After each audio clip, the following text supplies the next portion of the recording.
Over the weekend, the Lakers responded to Grizzlies guard Dillon Brooks chirping with dominating play on the court, blowing out the Grizz by 40 to advance to the second round. While Ja took ownership of his off-the-court antics being a distraction, Brooks was asked if he had regrets for calling out LeBron.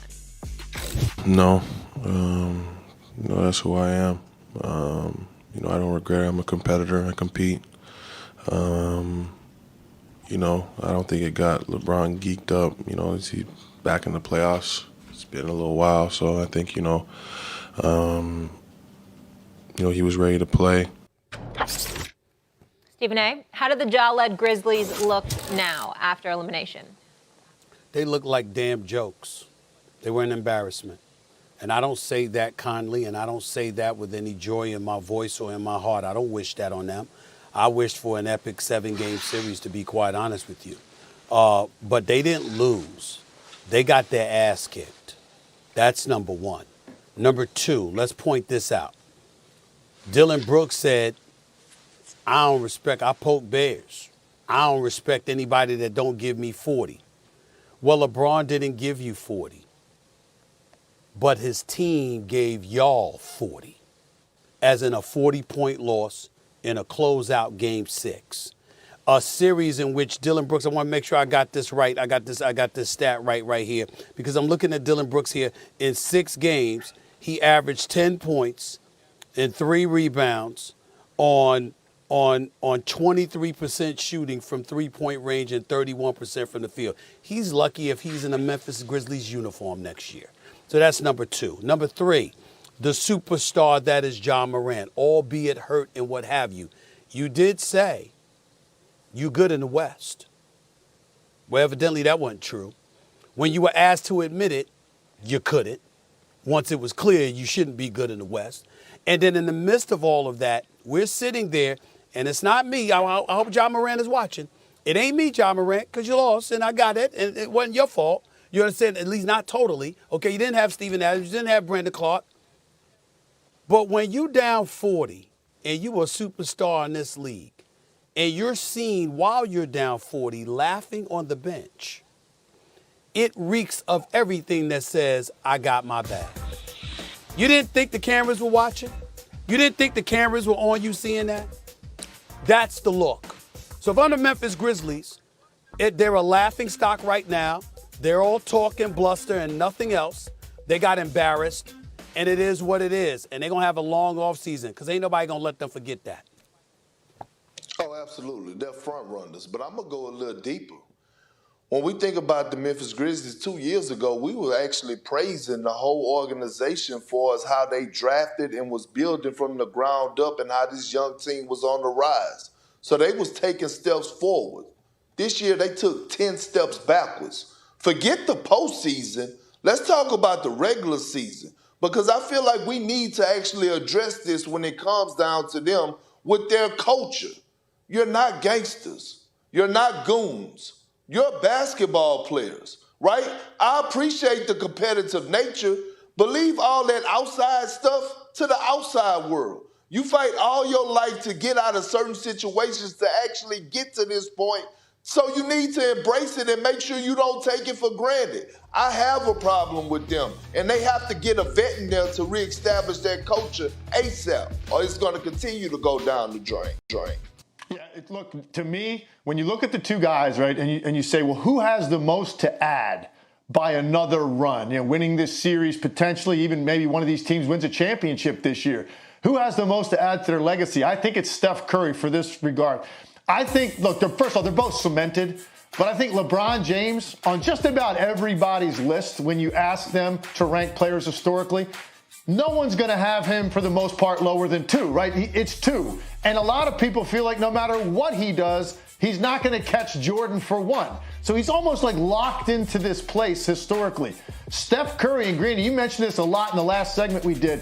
The amount of ground that he has covered in the last couple of years climbing that list, the rungs on the ladder, to not just look at him in a certain way or paint him a certain way as a player, but start to regard his historical greatness as a player overall and his ability to lead teams to championships. It's been completely redone over the last 2 seasons. And so he, for me, still has an opportunity to go grab some stuff, climb some more rungs on that ladder, and make it undisputed. So when the topic comes up, everybody will universally agree he's a top 10 player of all time. And maybe some people even put him, higher than that, guaranteed. So I think for me, Curry has more still to grab. And that's what's so interesting this late in his career. I think LeBron is pretty locked into where we are going to view him as time goes on, and one day, 20 years from now, when he's retired, probably even.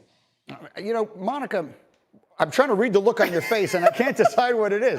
What are you struggling with? First of all, that's a great question, Greeny. I like Legs' case, but I actually was kind of on the opposite end of the spectrum, only because I think in terms of runway and opportunity, there's still more. We've seen, right? Both of these players are terrific at plus 35 in their careers, but I think there's more runway for Steph than there is for LeBron. And so I think as we have the conversation where so many lean on the ring culture, I think I'd actually go, this stands to add a little bit more to LeBron's legacy if he can get another one.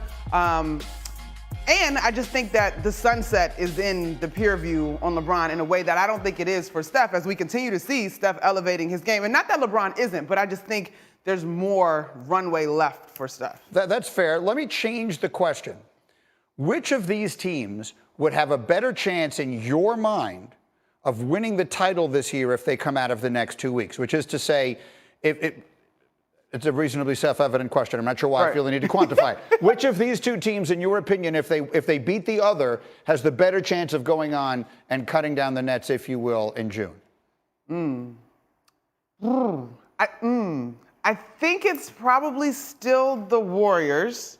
The things that we pointed out in the first hour and the second hour of the show in terms of slowing this Warriors offense are going to be a conundrum no matter who they play, right? I'm thinking of the teams that are left, who poses the potential best matchup, right? You almost swing the pendulum from defending the Warriors to who can outscore the Warriors potentially, and that, just a bit based on depth in terms of what we've seen in this Western Conference so far, it looks like the Nuggets may have the depth to be able to keep up. Then you go to the East.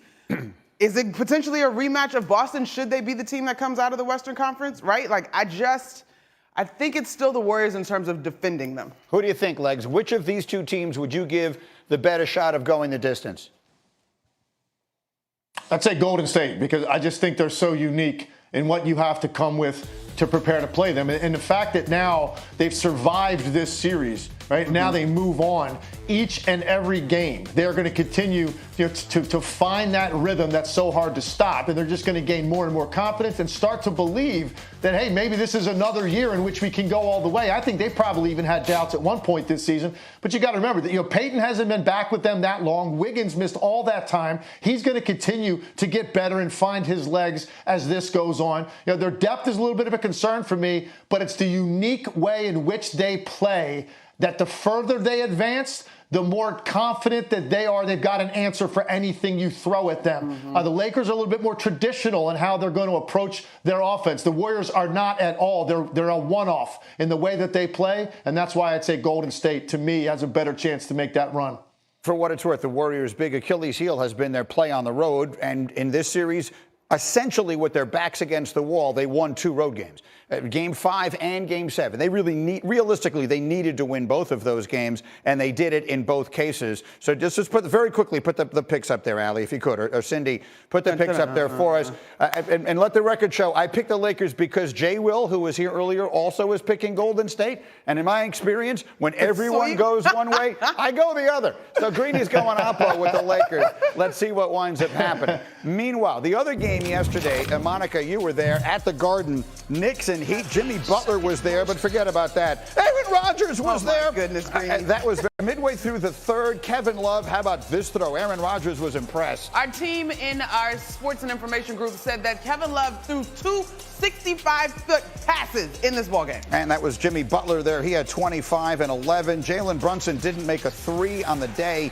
He did knock down that little deuce there. He had 25 points on the day. In the meantime, with the Heat up 3 in the fourth quarter, this is the moment, Monica, that could wind up deciding everything. Yeah, Josh Hart, a terrific defender. He and Jimmy Butler just kind of land in the same spot, except Josh lands under Jimmy's foot. It's a twisted ankle.